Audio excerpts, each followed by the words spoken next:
થયા છે?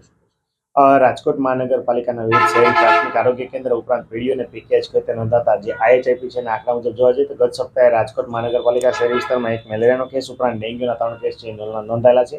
આ ઉપરાંત જોવા જઈએ તો ચિકનગુનિયાના કોઈ પણ કેસ નોંધાયેલા નથી. ઉપરાંત જોવા જઈએ તો શરદી ઉધરસના તાવના કેસોમાં આંશિક ઉછાળો છે એ નોંધાયેલો છે.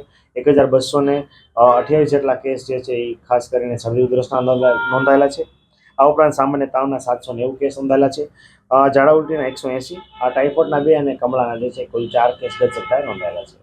ખાસ કરીને પાણીજન્ય અને મચ્છરજન્ય રોગચાળો અટકાવવા શું શું પગલાં લેવા? હાલ જે છે રાજકોટ મહાનગરપાલિકાની આરોગ્ય શાખામાં મેલેરિયા ડિપાર્ટમેન્ટ દ્વારા જે છે મચ્છરજન્ય રોગચાળો અટકાવવા માટે ખૂબ જ પ્રયત્નો હાથ ધરવામાં આવે છે.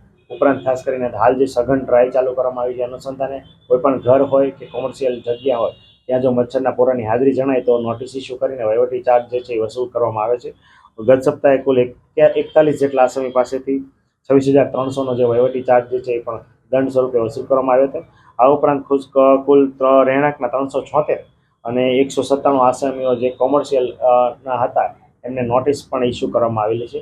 આ ઉપરાંત જોવા જઈએ તો પાણીજન્ય રોગચાળો અટકાવવા માટે ખાસ કરીને રેસિડ્યુઅલ ક્લોરિન ટેસ્ટ અમારા MPW દ્વારા દર સપ્તાહે રેગ્યુલરલી પાણીના વિતરણ સમયે જે છે પાણીમાં ક્લોરિનની માત્રા સુનિશ્ચિત કરવામાં આવતી હોય છે. એ અંતર્ગત કુલ 778 RCT ટેસ્ટ કરવામાં આવ્યા હતા અને તમામમાં પાણીની માત્રામાં ક્લોરિન જે છે એ સુનિશ્ચિત છે એ જણાતું હતું.